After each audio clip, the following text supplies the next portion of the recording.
when Jordan and I were first married, our first few years of marriage, we had a practice that we used to do from time to time. What we would do is we would take the fruits of the Spirit, love, joy, peace, patience, kindness, goodness, faithfulness, gentleness, self-control. We'd take that list, we would sit down together, and we would tell each other which one of those we didn't see in the other person. We thought this would be, good community building for our marriage, and it was a good idea. And, really, I got off pretty easy because those of you who have met me for more than 5 minutes probably have a pretty good idea of what I'm lacking. It's patience. And so it was always pretty easy for me, and I could just kind of, okay, here it's coming, and then I'd get on to what Jordan is lacking. But there was one time where I got caught off guard. And those of you who know Jordan is gentle and kind, and he said to me, Julie, I just think that you're currently lacking in joy. Which, if you think about it, basically means you're not very much fun right now. And I said, pardon me? He should have stuck with patience. I was so offended. I was so upset, and I'm reeling in my mind, what am I going to say? And I mustered all of the disdainful tone that I could muster, which is enough. And I snapped back at him, have you forgotten that my middle name is literally Joy? Julianne Joy Cavanaugh? What are you talking about? And he said to me, well, maybe that's a good reason why you should pay attention to what I'm talking about. We don't play that game anymore. It was the last time. But the reason I tell you that story is because today we're looking at a psalm where the people of God, the people who joy is their middle name, they aren't in a place of joy in their present. The people in Calgary that have just experienced this, they have joy, but joy is not their current experience today. So if you turn with me to Psalm 126, let's read the words of this psalm. It says, when the Lord restored the fortunes of Zion, we were like those who dreamed. Our mouths were filled with laughter, our tongues with songs of joy. Then it was said among the nations, the Lord has done great things for them. The Lord has done great things for us, and we are filled with joy. Restore our fortunes, Lord, like streams in the Negev. Those who sow with tears will reap with songs of joy. Those who go out weeping, carrying seed to sow, will return with songs of joy, carrying their sheaves with them. And we've been in a series this summer on the Psalms of Ascent. And if you'll notice in this psalm, it's communal. It's we and us.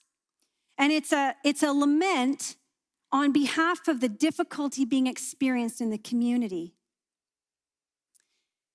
What's interesting is they're singing this song on their way to a party. They're on their way to a big festival in Jerusalem, and yet this sad song is their required singing. That's interesting.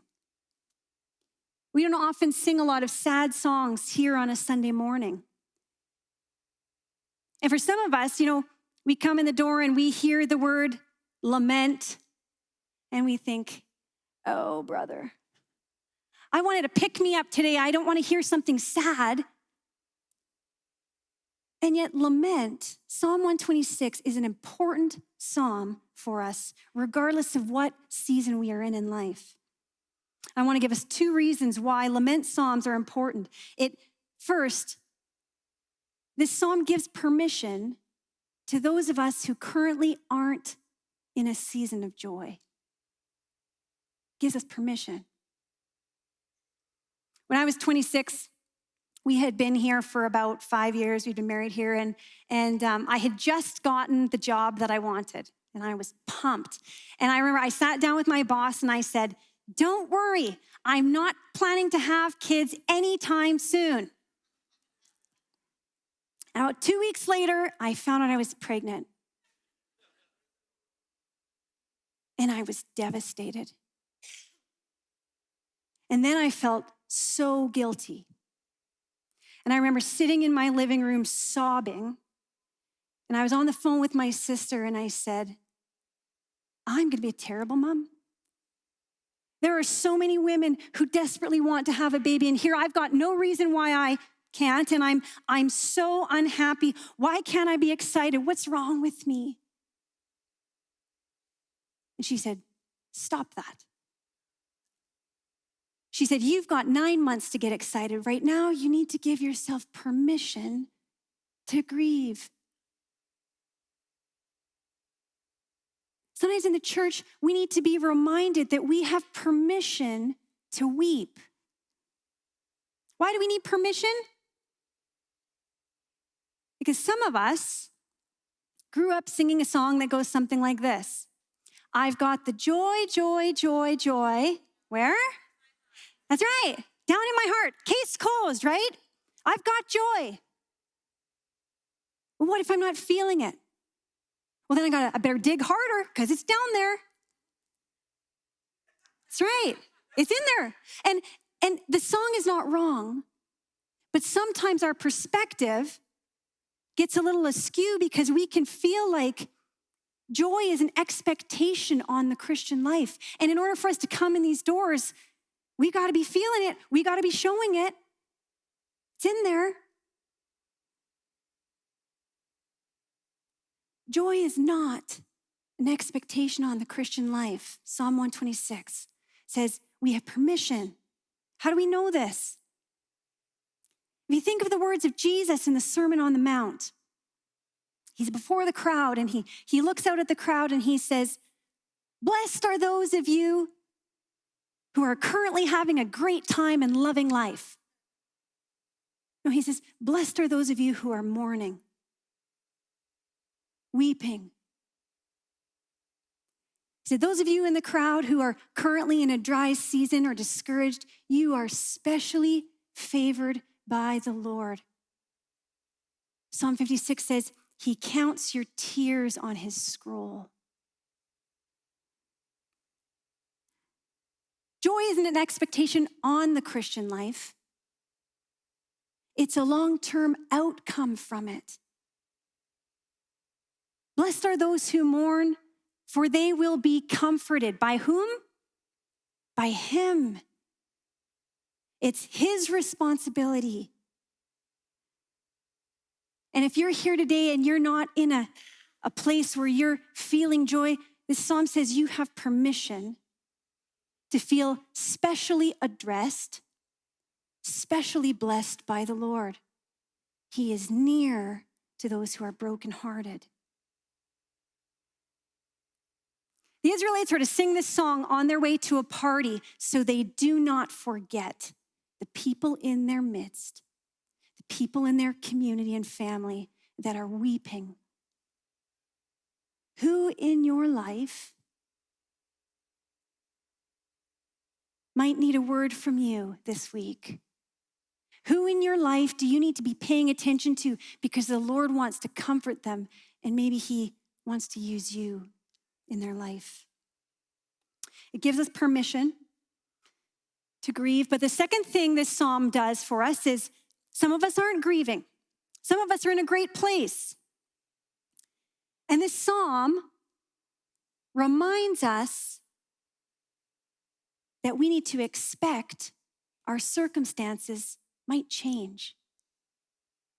They're to pray this psalm because weeping, difficulty, dry seasons are actually par for the course in the Christian life. We're to expect it. That doesn't necessarily sound like a great catchphrase for the Christian life, you know? Come follow Jesus and chances are you're going to have difficult times ahead. What do you mean we're to expect grieving? I think about it like this. I don't work out and lift weights very often. So when I do, I have to think through, okay, how much weight is okay? I don't want to hurt myself. And I kind of know that 50 pounds, I can squat 50 pounds. I'm not going to get injured. I just need to pay attention. 50 pounds is fine. Unless that 50 pounds comes in the form of a certain 5-year-old that lives in my house, and they approach from behind and attack me when I am not expecting them. And she could take me right out. Same 50 pounds, but if we're not expecting it. Jesus, when he tells the parable of the sower, he talks about shallow soil. He says there are some who start their life with the Lord and everything's going great and they start to grow.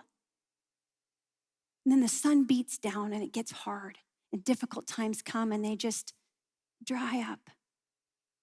Because they're not expecting things to change.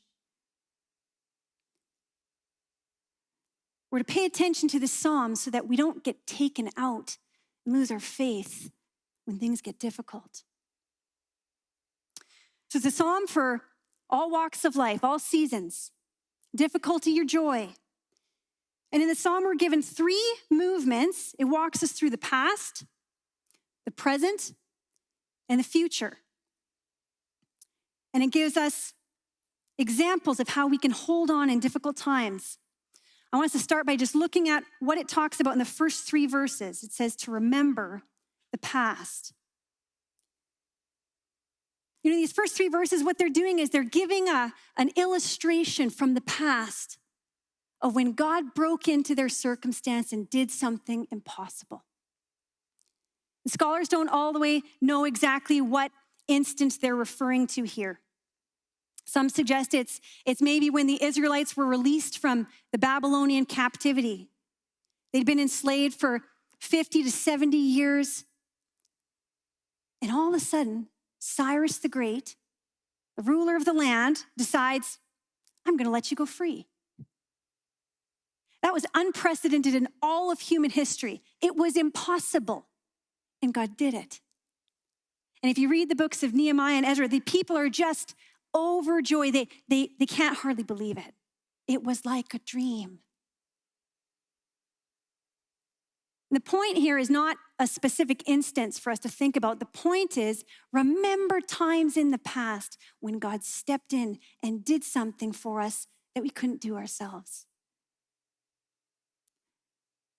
And there's a brilliant figure of speech that's used in the Hebrew that doesn't get pulled over into the English translation. What they do is these first 3 verses are actually written in present tense. Wouldn't make sense to us. We wouldn't know they were talking about the past. They're talking about the past, but they write it in present tense. They're speaking to themselves now. And what they're doing is they're allowing their past to speak the truth about their present. Because if we only look at our present circumstances, we don't always get the full picture. Because joy is not one situation in time.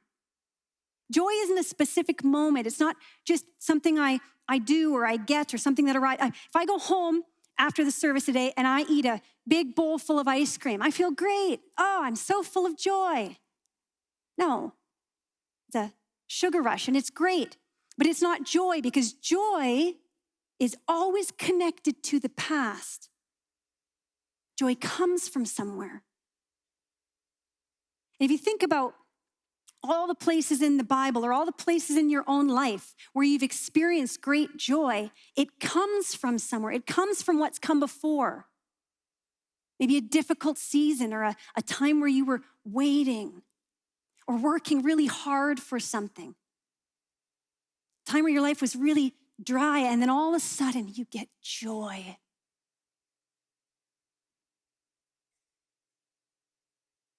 That's why we can't just think about one perspective, one current moment. The past needs to speak to us about the truth. And so they go back to their ancestors and they say, from what is in the past, verse 3, they say, and we are filled with joy. They're not negating their experience. They tell us in verse 4. But they're letting the past speak the truth to them. God is good. He is good for me. Joy is still our middle name, even though we're not experiencing it. And that's why as Christians, it is so important for us to take time to tell ourselves the stories of the past, to be in the Word. It's so important. Maybe some of you you do summer reading lists. Maybe there is still time for you to take some time to read some Christian biographies, stories of the past. I actually put a list of them on the website for you to go and look at if you've got time. Read the stories of the past because there is truth there that will sustain you in difficult, dry seasons. They remind themselves of the past to tell their present the truth. And then the second thing they do is they live into their present. What's their present? No fruit, difficulty, hardship. Verse 4, they say, restore our fortunes, Lord. It's like a cry. They're crying out, restore our fortunes, Lord, like streams in the Negev.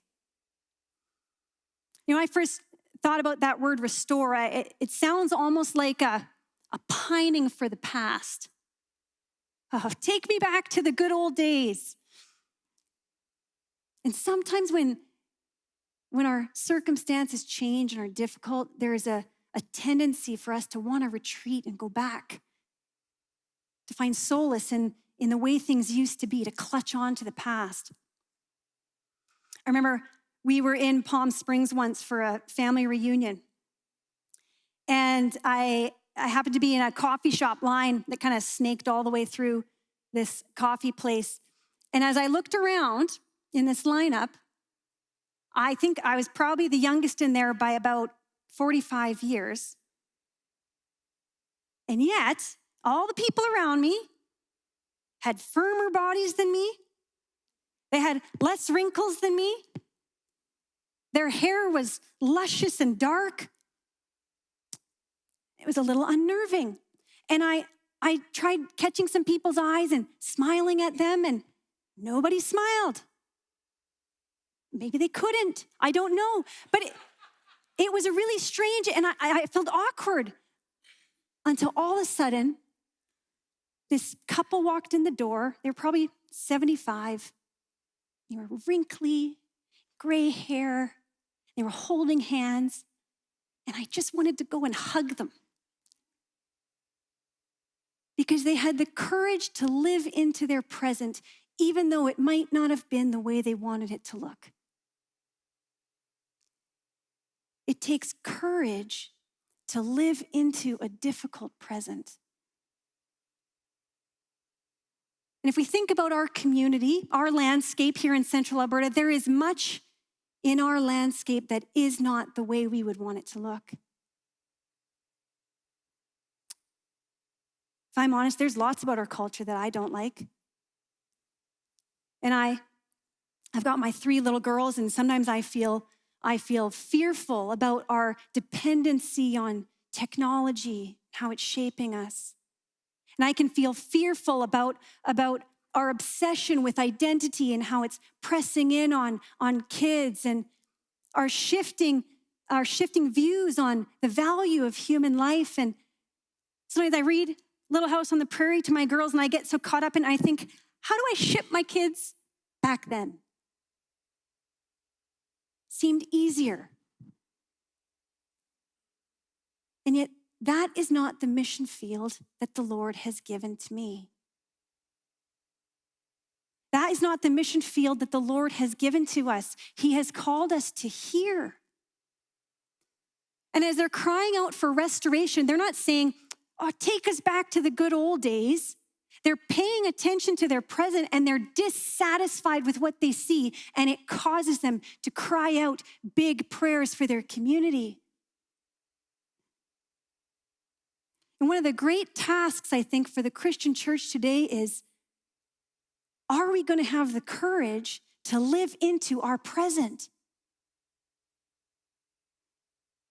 The past doesn't need more Christians invested in it. The present does. And God has chosen us for this time and this moment and these people and these issues. And if all we're doing is just pining away for the good old days when the church had more influence and power, we might miss our missional moment. They say, restore us like streams in the Negev. The Negev was a desert in southern Israel, and it was dry and barren and lifeless. But every once in a while, when the rains would come, those ditches that had no life in them would all of a sudden start to fill. And it's just this super radical transformation, and all of a sudden, things are full of life and fruitful. This is their vision that they're praying into. Restore our landscape. You know, we have a vision here at CrossRoads Church. Our vision is to give everyone in Central Alberta an opportunity to have a personal relationship with Jesus Christ by following him together to compassionately impact our world. What would happen? What would happen if God began to open the floodgates in Central Alberta into the places that are dry? And those streams began to flow, and he began to draw people to himself from our community, people who look radically different from us, people who think radically different from us, people whose circumstances are rather complex, and we aren't really sure how all it would work out if they came in our doors. What would it look like? You know, I was reminded of St. Patrick. Patrick is a well-known Christian figure, partly because he gets celebrated every year with green and beer. But what most people don't know about St. Patrick is when St. Patrick was young, he was kidnapped by a Viking-type pirate people. He was a slave. And in his teenage years, he escaped. And then after years, he got a vision of those people calling him back and saying, Patrick, tell us about Jesus. And this people group was well known for their sexual license. They were well known for a philosophy in life that said, might is right. I can do whatever I want. That's what they lived by. And Patrick went to be a missionary to those people. And I don't think he had a discipleship plan all figured out. What's it going to look like if the Lord changes their hearts and they come to faith? I don't think he knew all the way. But what he did do is he prayed, Lord, would you fill my heart with love for these people? And he lived into his present. Our vision is for everyone. That's messy. What Jesus said is he said, it's not the healthy who need a doctor, it's the sick. John 3:16 says, for God so loved the whole world that he gave his one and only son, that whoever believes in him would not perish, but would have eternal life. You know, God's given us the vision. But the question is, are we willing to live into our present? We don't have to have all the answers. We need to pray that God would give us hearts of love for our community. Restore our fortunes in Central Alberta, Lord. Bring your transforming waters to us. You know what water is a symbol of in the Bible? The Spirit. Would you fill up our dry ditches with your Spirit?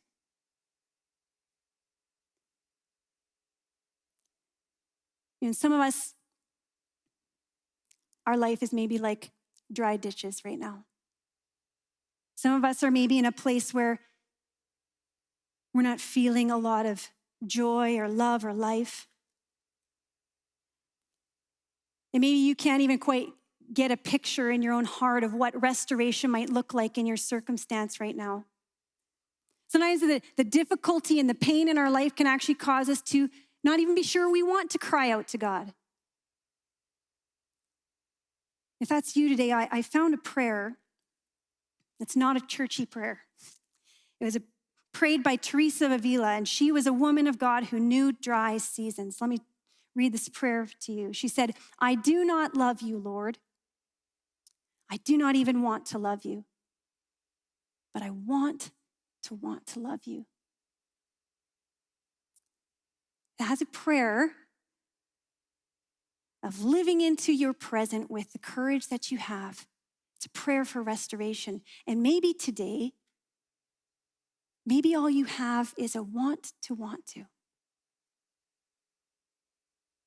The Lord is close to the brokenhearted, and he would hear that prayer from you today. Well, they remember the past, they live into their present, and they plant for the future. Verse 5 and 6 says, those who sow with tears will reap with songs of joy.